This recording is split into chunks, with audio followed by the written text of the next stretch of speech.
प्रांताध्यक्ष माननीय सुनीलजी तटकरे साहेब, विधिमंडळातील माझे सहकारी, आपले शहापूरचे आमदार दौलतजी दरोडा,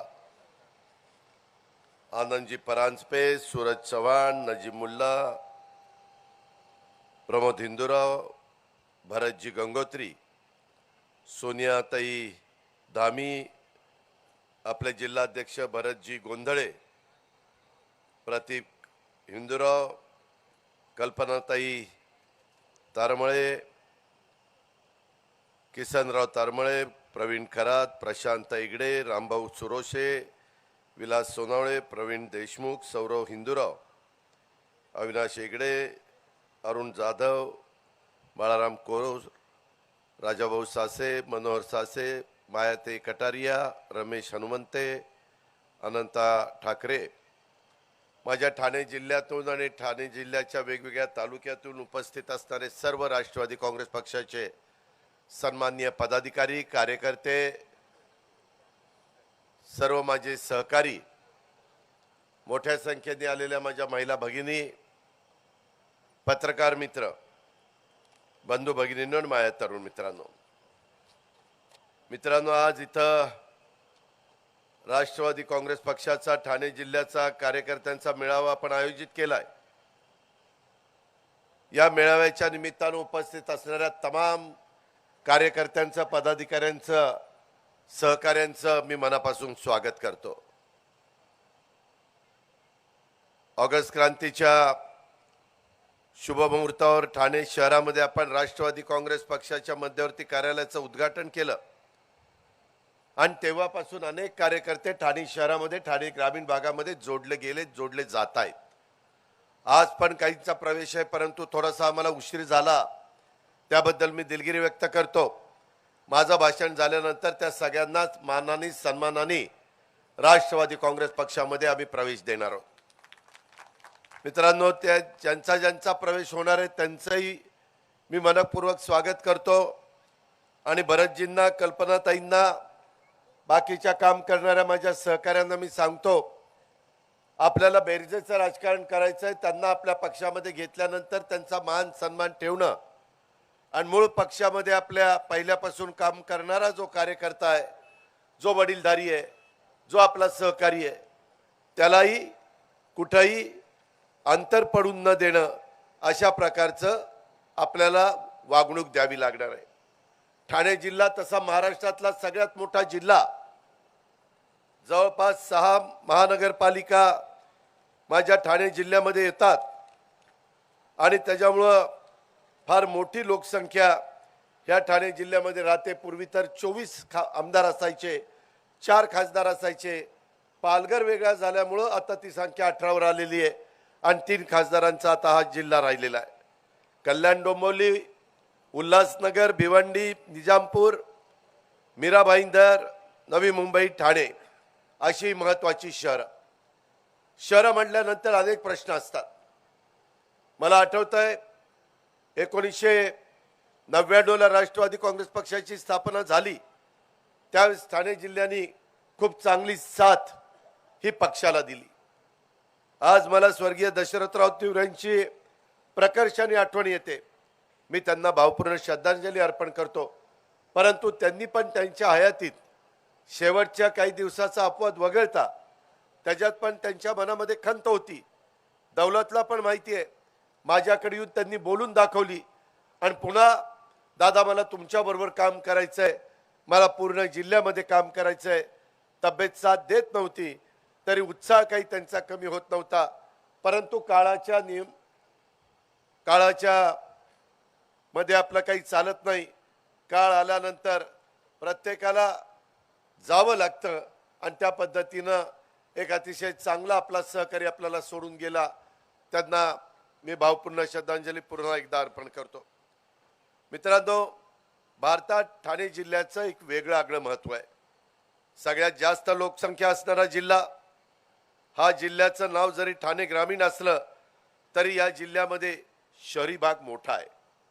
प्रश्न अनेक आहेत, नागरीकरण होत आहे, वेगवेगळी गावं ग्रामपंचायती असल्या तरी त्यांची लोकसंख्या नगरपंचायत, नगर परिषदेच्या पुढे गेलेली आहे। काही काही ठिकाणी आजूबाजूच्या महानगरपालिकेमध्ये जवळचा परिसर घेणं गरजेचं आहे, परंतु स्थानिकांचा विरोध असतो. लोकशाही मानणारे आम्ही कार्यकर्ते आहोत. अशा प्रकारचे निर्णय घेत असताना बहुसंख्य जनतेचं काय मत आहे ते बघून आम्ही त्याच्यामध्ये निर्णय घेण्याचा प्रयत्न करत असतो. परंतु माझं जे गेले 32 वर्षाचं अनुभव आहे त्याच्यात मी सांगतो, मी पण ज्या पुणे जिल्ह्याचं, तुमचा जिल्हा नंतर 2 नंबरचा जिल्हा कुठला आहे तर तो पुणे जिल्हा आहे. माझ्यातून देखील मोठ्या प्रमाणावर आमदार निवडून जाण्याचं काम त्या ठिकाणी केलं जातं आणि 21 आता आमदार माझ्या जिल्ह्यातनं जातात. तुमच्या जिल्ह्यातनं 18 आमदार जातात. तुमच्या जिल्ह्यातनं 3 खासदार जातात. माझ्या जिल्ह्यातनं 3.5 खासदार जातात. त्याच्यामुळे आता 1 नंबरला पुणे जिल्हा गेलेला आहे. ठीक आहे, तिथंही वेगवेगळ्या प्रकारच्या मागण्या आहेत. तिथं मी त्यावेळेस असताना काय बोलायचं ते बोलीन. परंतु आता आज देशापुढे काय प्रश्न आहे, आज राज्यापुढे काय प्रश्न आहेत, वाचाळवीरांची संख्या कशी वाढलेली आहे. काही काही जण विकासाचं बोलायच्या ऐवजी नको तेच चर्चा करतायत.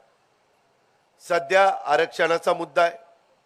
तो मुद्दा सोडवण्याच्या करता एकनाथराव शिंदे, देवेंद्र फडणवीस, मी आणि आमचे सगळे मंत्रिमंडळातले सहकारी प्रयत्नशील आहेत. मराठा समाजाला आरक्षण मिळालं पाहिजे, दुमत कुणाचंच नाही. परंतु आज 62% आरक्षण, 52% SC ST OBC आणि NT आणि 10% इकॉनॉमी विकर सेक्शन EWS यांना 62% आरक्षण मिळालंय. ते आरक्षण सोडून जे इतर आरक्षण राहतं त्याच्यामध्ये त्या ठिकाणी सामावून घ्या. कुणाचाही विरोध असायचं काही कारण नाही. परंतु काही जण टोकाचं बोलताय, मुंबई मध्ये येण्याची भाषा करतायत. मित्रांनो, बाबासाहेब आंबेडकरांनी दिलेलं संविधान 75 वर्ष देशाला झाली. आज देखील त्या संविधानाचा आदर आणि आज देखील बाबासाहेबांनी दिलेली घटना, त्या घटनेच्या जे काही आदेश आहेत, घटनेमध्ये जे काही सांगितलेलं आहे त्याचा आदर करून आपण पुढे जातोय. जर कायदा हातात घ्यायचा प्रयत्न कोणी केला तर त्याचा मुलायजा ठेवायचा नाही. कायद्यापेक्षा कोणी श्रेष्ठ नाही, ही पण गोष्ट आपण लक्षात घ्या. वेगवेगळे लोक वेगवेगळे आरक्षण मागतायत. धनगर समाज आरक्षण मागतोय, परंतु आदिवासी समाजाची पण मागणी आहे की आमच्या आरक्षणाला धक्का लागता कामा नये. शेड्यूल कास्ट समाजामध्ये अनेक सहकारी माझे त्याच्यामध्ये मोडतात आणि या सगळ्या वंचित, दुर्बल, जे मागासलेले राहिलेले आहेत त्या समाजाला पण इतरांच्या बरोबरीने आपल्याला आणायचंय. आज ठाणे जिल्ह्यामध्ये आदिवासी समाज पण राहतो. जंगली भाग आहे, फॉरेस्ट आहे. आपल्याला पाण्याचा पण प्रश्न आहे. मागे जलसंपदा खात्याचा मंत्री असताना आपल्या इथलं बारवी असेल, इतर जे वेगवेगळ्या प्रकारची धरणं असतील त्या धरणाला गती देण्याचं काम, त्याची उंची वाढवण्याचं काम आपण त्या काळामध्ये केलं. हे सगळं करत असताना माझ्या एक गोष्ट लक्षात आली. सातत्याने आमचे कार्यकर्ते, आमचे पदाधिकारी, मग भरतजी असतील, कल्पनाताई असतील, आमचा दौलत असेल, हे सगळेजण मागणी करत असतात की दादा वाहतुकीची कोंडी सुटली पाहिजे. ती वाहतुकीची कोंडी सोडवण्याच्या करता मी सातत्याने बैठका घेतोय. त्याच्यामध्ये कोपरी ते पोटणी खाडी पूल तिथं 6 पदरी आपण करतोय. गायमुख ते भिवंडी दरम्यान 3 खाडी पूल आपण करतोय. ठाणे कोस्टल रोड भाग 2 गायमुख ते फाउंटन हॉटेल तो रस्ता आपण करतोय. खारेगाव ते कोपरी 7.5 किलोमीटर लांबीचा रस्ता आपण करतोय. मुरबे ते सातपाडी पालघर खाडीवर नवीन पुलाची बांधणी आपण करतोय. शिळफाटा ते मानकोली रस्त्याचं कॉन्क्रिटीकरण आपण करतोय. उल्हास नदीवर खाडी पूल, देसाई खाडीवर पूल, दिवा पूर्व आणि पश्चिम जोडणीसाठी उड्डाण पूल, कल्याण ते मानकोली बापगाव गांधारी खाडीवरील 2 पदरी पुलाचं चौपदरीकरणाचं काम, गांधारी पूल ते राष्ट्रीय महामार्गाचं चौपदरी करून कॉन्क्रिटीकरणाचं काम, ठाण्यातील दहिसर ते महापे नवीन बोगदा, नवी मुंबई कल्याण अंबरनाथ कुळगाव बदलापूर आणि पडगा यांना जोडणारा महानगरातील प्रादेशिक मार्ग, माझा दहिसर ते मुरबाड रस्ता, टिटवाळा ते बदलापूर रस्त्याचं रुंदीकरण काँक्रिटीकरण, वसई ते पालघर नारिंगी खाडीवरील दुपदरी पूल, हे काम आपण मगाशी माझ्या आधी बोलताना काहींनी सांगितलं MMRDA च्या माध्यमातून, रस्ते विकास महामंडळाच्या माध्यमातून, PWDच्या माध्यमातून, नॅशनल हायवेच्या माध्यमातून, अशा वेगवेगळ्या डिपार्टमेंटमधनं ही कामं करण्याचा आपला प्रयत्न आहे. का तर प्रचंड लोकसंख्या वाढलेली आहे. कचऱ्याची विल्हेवाट, मी आज सकाळपासून माझ्या गाडीत नजीम मुल्ला, आनंद परांजपे, सुनील तटकरे, प्रमोद हिंदूराव ही जण बसले. त्याच्यामध्ये मी सातत्याने सांगतोय की बऱ्याचशा गावामध्ये कचऱ्याची विल्हेवाट लावण्याची ताकद देखील राहिलेली नाहीये. सरपंच काही भेटले, काही सदस्य भेटले. मित्रांनो, ह्या समस्या सोडवण्याच्या करता राज्य सरकार पाठीशी असावं लागतं. पिण्याच्या पाण्याच्या करता नवीन धरणं बांधायचं म्हटलं, व शाही धरण असेल, काळू धरण असेल, तर त्याही करता राज्य सरकारची साथ असावी लागती, केंद्र सरकारची साथ असावी लागती. राष्ट्रवादी काँग्रेस पक्षाची स्थापना झाल्यापासून अनेकदा हा पक्ष सत्तेमध्ये सहभागी झाला. मधल्या काळामध्ये दौलत दरोडा, मी, तटकरे साहेब, भुजबळ साहेब, त्याच्यामध्ये अनेक सहकारी, धनंजय मुंडे, बाबा अत्राम, संजय बनसोडे, आदिती तटकरे, कितीतरी, अनिल भाईदास पाटील, हसन मुश्रीफ, कितीतरी मंत्र्यांची नावं घेता येतील, प्रफुल्ल पटेल, रामराजे नाईक निंबाळकर. आम्ही सगळ्यांनी ठरवलं की आपल्याला जर प्रश्न सोडवायचे म्हटलं तर सत्तेमध्ये आपण गेलं पाहिजे. आज देश पातळीवर नरेंद्र मोदी साहेबांच्या सारखं दुसरं नेतृत्व नाही. आज जगामध्ये भारताची मान शान वाढवण्याचं काम, भारताला प्रतिष्ठा मिळवून देण्याचं काम ह्या नरेंद्र मोदींच्या दूरदृष्टीतनं झालेलं आहे. गेल्या 9.5 पावणे 10 वर्षात अनेक नॅशनल हायवे, अनेक वेगवेगळ्या प्रकारची बंदरं, त्याला पोर्ट आपण म्हणतो, जलवाहतूक, विमान वाहतूक, रस्ते वाहतूक, सगळ्या प्रकारच्या वाहतुकीला गती देण्याचं काम. मधल्या काळामध्ये तर जग अचंबित झालं. चंद्रयान आपलं चंद्रावर पोहोचलं, सगळ्यांनी कौतुक केलं. साधी सुधी गोष्ट नव्हती, परंतु भारत देश आज पुढे आगेकूच करतोय. त्याच्यातून मोठी मोठी इंडस्ट्री कशी येईल, गुंतवणूक कशी होईल, माझ्या तरुणींच्या हाताला काम कसं मिळेल. आज मित्रांनो 80 कोटी जनतेला देशातल्या मोफत अन्नधान्य आपलं सरकार देत आहे, मोदी साहेब देत आहेत. का देत आहेत? की माझ्या भारतातला एक देखील व्यक्ती उपाशीपोटी झोपता कामा नये, अशा प्रकारचा संकल्प आज केंद्र सरकारने घेतलेला आहे. प्रत्येकाला घर देण्याचा, ज्याला घर नाही अशांना घर देण्याचा प्रचंड मोठा कार्यक्रम घरकुल योजनेचा हातामध्ये घेतलेला आहे. तरुणांना, सगळ्यांना नोकऱ्या आपण देऊ शकत नाही.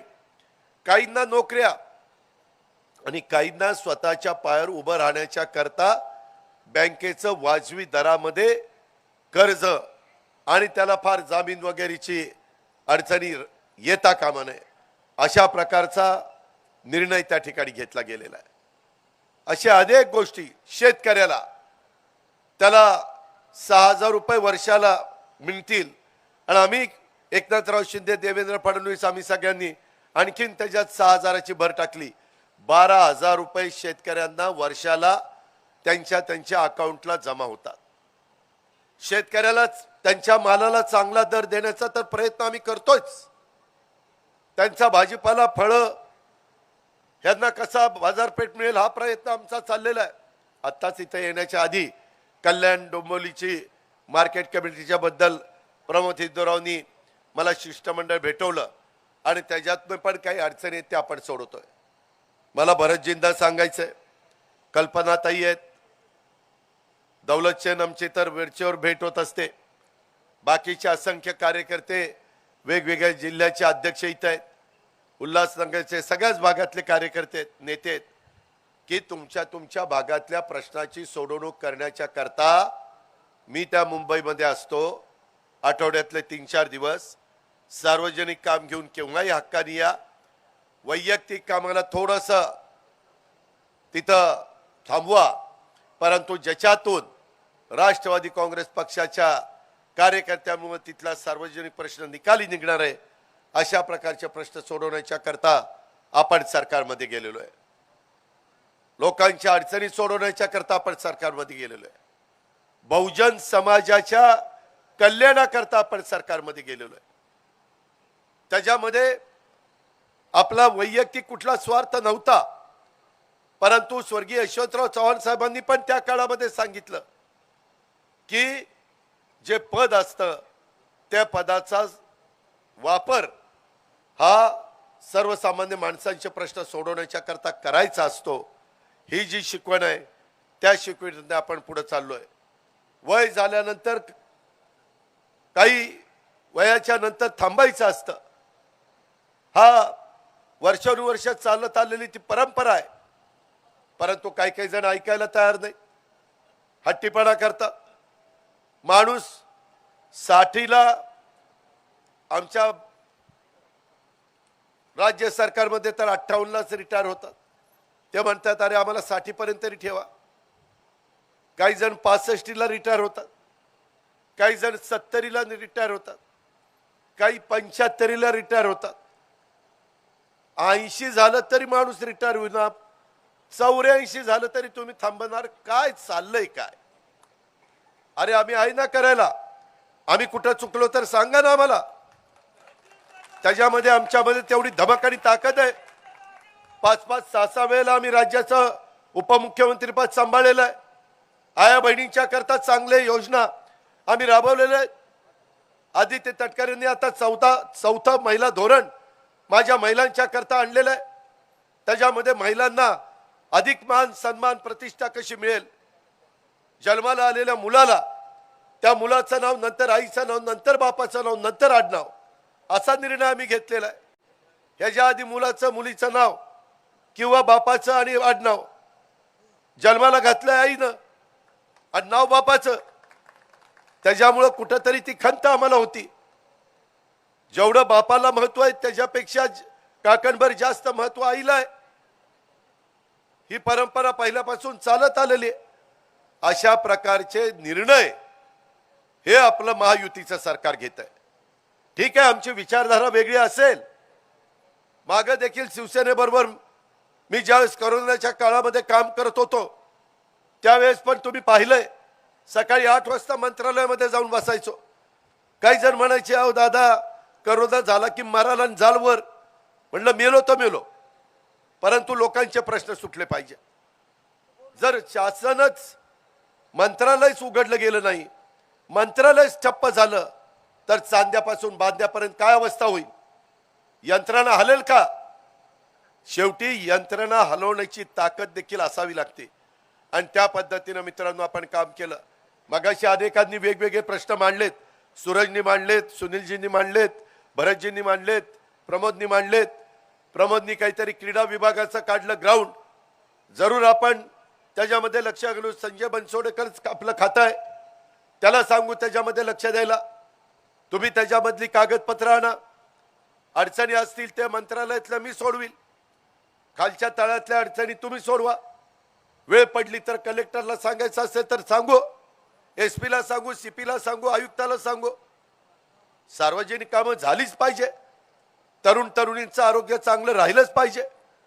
उद्याच्या काळामध्ये कुठल्याही प्रकारे आजार त्यांना होता कामा नये, याकरता त्यांना व्यवस्थितपणे त्यांचा आहार, त्यांचा व्यायाम, त्यांचं आरोग्य हे आपल्याला चांगलं ठेवायचं आहे।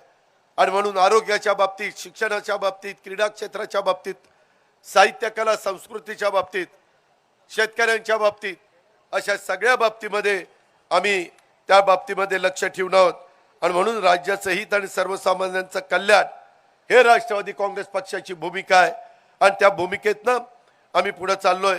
आपल्या इथं MMRDAच्या माध्यमातून किंवा वेगवेगळ्या संस्थांच्या माध्यमातून माझा ठाणे जिल्ह्याचा हा सगळा परिसर असेल, इथला पिण्याचा पाण्याचा प्रश्न हा कसा सोडवता येईल, शहरी भागाला पाणी पुरवठा करत असताना माझ्या ग्रामीण भागावर देखील कोणत्याही प्रकारे अन्याय होणार नाही याची खबरदारी घेण्याच्या सूचना आम्ही संबंधित विभागाला दिलेल्या आहेत।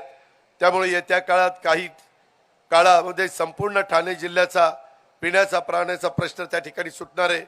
माझं नाशिक ते मुंबई हे शहापूरवरून येणारा माझ्या इगतपुरीवरून येणारा रस्ता त्याचंही काम आता आम्ही हातामध्ये घेतलेलं आहे। आपण वंदे भारत ट्रेन माझं मुंबई ते नाशिक सुरू केलेली आहे। पर्यटनाच्या दृष्टीने आपण चालना देतोय। समृद्धी महामार्ग आपला पूर्ण होत आलेला आहे, त्याच्यातून देखील एक दळणवळणाचं उत्तम सुविधा ही माझ्या उपराजधानी नागपूर ती आपल्या देशाची आर्थिक राजधानी मुंबई इथपर्यंत आपण करतोय। त्याच्यातनं कारण काय, त्याच्यातनं रोजगार निर्माण होतो, त्याच्यातनं तरुण तरुणींच्या हाताला काम मिळतं आणि ह्या करता राष्ट्रवादी काँग्रेस पक्ष सातत्याने पुढाकार घेतो। काही काही जण वेगवेगळ्या प्रकारचे चर्चा करत असतील, त्या चर्चेला मी जास्त महत्त्व देत नाही, मी विकासाला जास्त महत्त्व देतो। ठाणे जिल्ह्याचा नियोजनबद्ध पद्धतीनं विकासावर आपण भर देऊया। क्लस्टर योजनेच्या माध्यमातून माझ्या ठाणे जिल्ह्याच्या शहरातला विकास आपण त्या ठिकाणी करूया। ठाणे जिल्ह्याच्या विकासाला निधीची कमतरता भासू नये। मला वाटतं उद्यापासूनच येणारं वोट अँड अकाउंट ह्या निमित्तानं प्रत्येक जिल्ह्याचा आढावा घेणार आहे। त्याही वेळेस माझ्या ठाण्यासारख्या महत्त्वाच्या जिल्ह्याला निधी कसा देता येईल अशा प्रकारचा माझा प्रयत्न निश्चितपणे राहणार आहे। आपली अर्थव्यवस्था अधिक मजबूत होते। जागतिक पातळीवर आपण आता नरेंद्र मोदी साहेबांच्या नेतृत्वाखाली भारताची अर्थव्यवस्था टॉप 5 वर पोहोचलेली आहे। बाकी सगळे आपल्या मागे आहेत। GDP दर आपला वाढलेला आहे। आता चायनाचा पण GDP दर कमी झालेला आहे। महामानवांच्या विचारावरच ह्या राष्ट्रवादी काँग्रेस पक्षाची वाटचाल चाललेली आहे। आपला महाराष्ट्र हा शूरांचा महाराष्ट्र, वीरांचा महाराष्ट्र, संतांचा महाराष्ट्र, महात्म्यांचा महाराष्ट्र, महापुरुषांचा महाराष्ट्र आहे। छत्रपती शिवाजी महाराज, क्रांतीसूर्य महात्मा ज्योतिराव फुले, राजर्षी शाहू महाराज, भारतरत्न डॉक्टर बाबासाहेब आंबेडकर, त्याच्यामध्ये सावित्रीबाई फुले, पुण्यश्लोक अहिल्यादेवी होळकर, मौलाना आझाद असे कितीतरी महान पुरुषांची आणि स्त्रियांची नावं घेता येतील की ते सगळे लोक, सगळे महापुरुष आणि स्त्रिया हे राष्ट्रवादी काँग्रेस पक्षाचे आदर्श आहेत आणि ह्या महामानवांच्या विचारावरच राष्ट्रवादी काँग्रेस पक्ष सरकारमधील आणि राज्यातील पुढची वाटचाल करणार आहे। आपलं विजन हे क्लिअर आहे, हे पण आपण सगळ्यांनी लक्षामध्ये ठेवलं पाहिजे। पक्षाची पुढची दिशा ही काय असावी, त्याच्यामध्ये राज्याच्या विकासात आपलं आणि आपल्या पक्षाचं काय योगदान असलं पाहिजे याबाबत देखील राष्ट्रवादी काँग्रेस पक्षाचं विजन हे क्लिअर आहे। राज्याचा सर्वांगीण विकास हेच आपलं ध्येय आहे। त्यामुळे या ध्येयापासून आपण कधी पण फारकत घ्यायची नाही अशा प्रकारचा आपण निश्चय करून आपण आजच्या सभेच्या समारोप झाल्यानंतर आपल्या भागामध्ये जायचंय। कधी कुणाला वाऱ्यावर सोडायचं नाही। जे योग्य वाटतं ते अगदी मनापासून आपण करायचं। एकदा घेतलेल्या निर्णयापासून आपण कधी बाजूला जायचं नाही।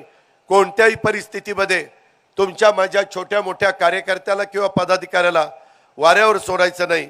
त्यामुळं राज्यातली जनता निश्चितपणे आपल्यावर विश्वास ठेवेल, आपल्या पाठीशी उभं राहील। जातीपातीचं नात्यागोत्याचं राजकारण तर अजिबात करायचं नाही। समाजातला अल्पसंख्याक समाजाला मला सांगायचं आहे, यावेळेस पुरवणी मागण्यामध्ये ह्या घटकाला जास्तीत जास्त निधी देण्याचं काम हे आम्ही सगळ्यांनी त्या ठिकाणी करून दाखवलेलं आहे। ते आता तुमच्यापर्यंत पोहोचवण्याच्या करता राष्ट्रवादी काँग्रेस पक्ष त्याच्यामध्ये समन्वयाची भूमिका त्याला घ्यावी लागेल। उद्याच्या काळामध्ये आता लवकरच राष्ट्रवादी काँग्रेस पक्ष, भाजप आणि शिवसेना, शिंदेसाहेब शिवसेना हे सगळ्यांनी एकत्र आम्ही जसं वरिष्ठ पातळीवर त्याच्यामध्ये एकत्र आलोय, महाराष्ट्राच्या भल्या करता एकत्र आलोय, देशाच्या वाटचालीच्या करता एकत्र आलेलो आहे। नरेंद्र मोदी साहेबांना तिसऱ्यांदा पंतप्रधान करण्याच्या करता आपण एकत्र आलेलो आहे. 24 तासातले 18-18 तास काम करतात. 9.5 वर्षात कधी पंतप्रधानांनी दिवाळी पाहिली नाही. दिवाळीला घरी न थांबता बॉर्डरवर जाऊन जवानांच्या बरोबर त्यांनी त्या ठिकाणी दिवाळी साजरी केली. हे सगळा इतिहास आपल्या बरोबर आहे. आणि त्याच्याकरता एकंदरीतच ठाणे जिल्ह्यामध्ये कधी कधी गुंडगिरी डोकंवर काढते, कधी कधी कोण दहशत माजवतं, कोण दादागिरी करतं, कोण समाजातल्या गरीब वर्गाला जाणून बुजून त्रास देण्याचा प्रयत्न करतं. तशा प्रकारच्या घटना होता कामा नये म्हणून आमच्या पोलीस दलाने पण डोळ्यात तेल घालून सर्वसामान्य माणसाचं संरक्षण केलं पाहिजे. अशा प्रकारचे आदेश देखील मी उपमुख्यमंत्री या नात्याने देतो. वेडेवाकडे धंदे अजिबात चालता कामा नये. माझ्या राष्ट्रवादी काँग्रेस पक्षामध्ये देखील आज ज्यांचं स्वागत करणार आहे त्यांचं तर मी अभिनंदन करतो पक्षामध्ये, पण आता त्यांच्यावरही जबाबदारी वाढलेली आहे. त्यांच्या आमच्या तुमच्यामुळं पक्षाला कमीपणा येईल असं कुठलंही कृत्य होता कामा नये. वेडेवाकडे व्यवसाय होता कामा नये. चुकीच्या गोष्टींना पांघरून घालण्याचा प्रयत्न करू नका. ज्यांच्यावर अन्याय होईल त्या अन्यायावर वाचा फोडण्याच्या करता आपण आपलं सर्वस्व पणाला लावू. परंतु जो चुकत असेल तो आपला घरचा असला, जवळचा असला, पक्षाचा असला तरी त्याला आपण सांगितलं पाहिजे, बाबा हा तर चुकला, हे चालणार नाही. ह्याच्यातनं शिस्त मोडून चालणार नाही. पक्ष शिस्तीत चालला पाहिजे, संघटना शिस्तीमध्ये चालली पाहिजे. छत्रपती शिवाजी महाराजांनी 18 पगड जातीला घेऊन 12 बलुतेदारांना घेऊन हिंदवी स्वराज्याची स्थापना केली. त्यांनी सर्व जाती धर्माला आपलंसं करण्याचा प्रयत्न केला. तीच भूमिका आपली आहे. उद्याच्या 22 तारखेला प्रभू रामचंद्राचं मोठं मंदिर हे अयोध्येला त्या बाबतीमध्ये होत आहे. त्याचा मोठा कार्यक्रम होणार आहे. सगळ्यांनी सर्व जाती धर्माचे जी श्रद्धास्थान आहे त्याचा आदर केला पाहिजे. 25 डिसेंबरला आपण ख्रिश्चन समाजाचा बद्दलचा ख्रिसमसचा आदर केला पाहिजे. बकरी ईद असेल, रमजान ईद असेल, त्या आपल्या मुस्लिम बांधवांच्या समाजाचा महत्वाच्या सणाचा आदर केला पाहिजे.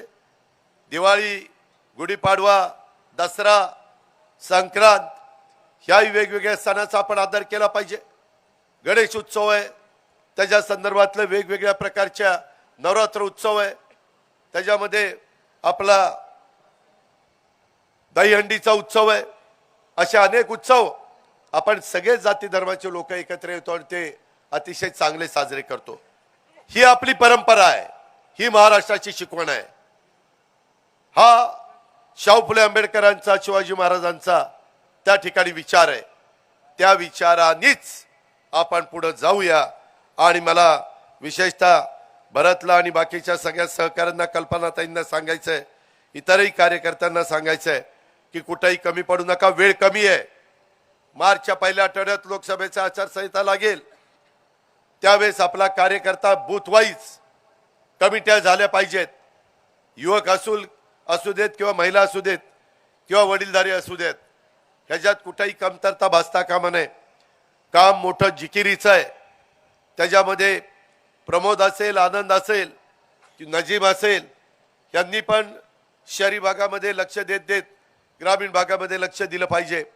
आणि आमचा पांडुरंग असेल, भरत असेल किंवा कल्पनाताई असतील, बाकीचे सगळे माझे सहकारी असतील, मग त्याच्यामध्ये राजाभाऊ, बाळाराम, प्रशांत, मनोहर, प्रवीण, आशिष, ह्या सगळ्यांनी पहिलं हे काम करायचंय. आणि त्याच्यातनं जास्तीत जास्त खासदार आपल्याला उद्याच्या लोकसभेच्या निवडणुकीच्या निमित्तानं देशाचे तिसऱ्यांदा पंतप्रधान नरेंद्र मोदी साहेबांना करण्याच्या करता त्यांना तिथं आपल्याला निवडून पाठवायचं आहे. आणि त्याच्यानंतर विधानसभा आहे, त्याच्यानंतर इतर वेगवेगळ्या प्रकारच्या निवडणुका आहे. त्या निवडणुकीच्या निमित्तानं पुन्हा एकदा राष्ट्रवादी काँग्रेस पक्षाची ताकद काय आहे, राष्ट्रवादी काँग्रेसमय माझा ठाणे जिल्हा कसा आहे, ते आपल्याला सगळ्यांना एकत्र येऊन काम करून दाखवायचं आहे. त्याच्यात तुमची माझी एकजूट दिसली पाहिजे. त्याच्यात तुमचं माझं एक दिलानी काम होतंय ते दिसलं पाहिजे.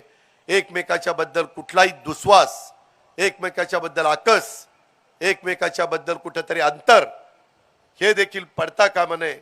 समाजामध्ये तेढ निर्माण करण्याचं काम काही करत असले तरी त्यांना कुठल्याही प्रकारे थारा मिळता कामा नये.